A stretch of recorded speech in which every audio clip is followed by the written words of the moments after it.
Alors mon premier souvenir photographique, je pense que c'est vers l'âge de 3 ans. J'ai un peu allé trop vite dans les escaliers, je suis cassé ma jambe et j'étais portée par mon père sur ses épaules avec le plâtre au pied. Et je ne sais même pas si c'est une vraie image ou c'est seulement dans mon souvenir, mais c'est le premier souvenir photographique que j'ai.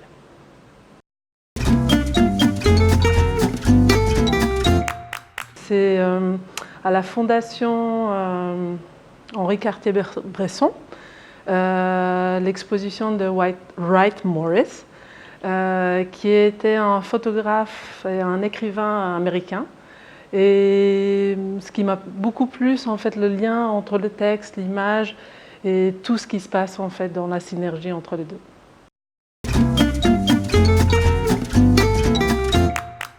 Alors il y a l'image qui est en grand aux rencontres photographiques, qui est une image en fait d'un forêt qui a été brûlé.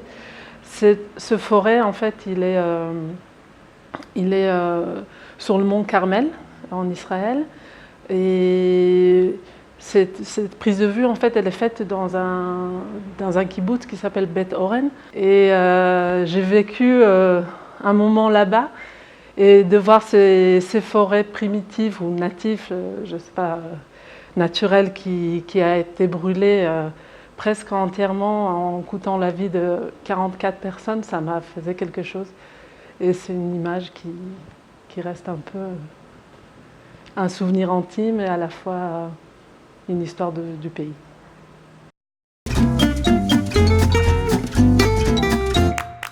Mon prochain projet s'intitule Il y a des cicatrices qui ne se voient pas. Et il est lié en fait à 20 ans d'émigration volontaire, que j'ai émigré depuis Israël en France. Il trace le paysage israélo-palestinien à travers un regard intime et qui en fait montre aussi le paysage comme il a changé, même si l'homme on ne le voit pas, il est bien présent. Et toute la population, y est avec en fait, d'une certaine façon. Mais parfois, effectivement, on a l'impression que c'est une image très belle, mais derrière, se cache autre chose.